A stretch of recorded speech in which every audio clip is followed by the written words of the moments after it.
સુરત નવરાછા બેંકના 31 વર્ષના ઇતિહાસમાં પ્રથમ વખત યોજાઈ રહી છે ચૂંટણી. સહકાર પેનલ અને અપક્ષો વચ્ચે જામશે જંગ. સુરત નવરાછા બેંકના 31 વર્ષના ઇતિહાસમાં પ્રથમ વખત યોજાઈ રહી છે ચૂંટણી. સહકાર પેનલ અને અપક્ષો વચ્ચે જામશે જંગ. કુલ 15 બેઠકોમાંથી 3 બિનહરીફ જાહેર, જ્યારે બાકીની 12 બેઠકો માટે ઉમેદવારો વચ્ચે ખરાખરીનો મુકાબલો થશે. સભાસદોના મોબાઈલ નંબર ન મળતા ઉમેદવારોએ સોશિયલ મીડિયા અને 200 કાર્યકરોની ટીમ સાથે ડોર ટુ ડોર પ્રચાર પર મૂક્યો ભાર. અંદાજે 53,300 જેટલા સભાસદો પોતાના મતાધિકારનો ઉપયોગ કરશે. સર્વસંમતિ ન સાધતા આખરે મતદાનની નોબત આવી. રિપોર્ટર સાગર સોલંકી. ચુનાવની અંદર બધા વોટ આપવાના છે અને મને લાગે છે કે ખૂબ જંગી બહુમતીથી સહકાર પેનલ જીતશે અને સામેના ઉમેદવારોની કદાચ ડિપોઝિટ પણ જઈ શકે છે એવો માહોલ લોકોનો છે. ખાસ કરીને આજે 15 વોટર છે, 15,000 વોટર છે અને 15 ઉમેદવાર છે.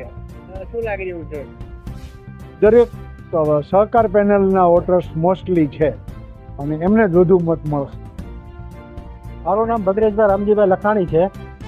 આજે જે ચૂંટણી છે એ આજથી 30 વર્ષ પહેલાં જ્યારે બેંક ચાલુ થઈ અને અમારા વડીલોએ જે આનો પાયો નાખ્યો હતો કે જ્યારે સહકારી ક્ષેત્રની અંદર બહુ ઓછી બેંકો હતી અને ત્યારે આ બેંકની સ્થાપના થઈને આજે એક વિશાળ વટવૃક્ષ બન્યું છે અને એની જવાબદારી અમને 12 જણાને જે સહકાર પેનલના ઉમેદવારો છે અમે એક આપી છે, એમનો આશીર્વાદ છે, એને અમે એની ઉપર ખરા ઉતરશું એવા અમે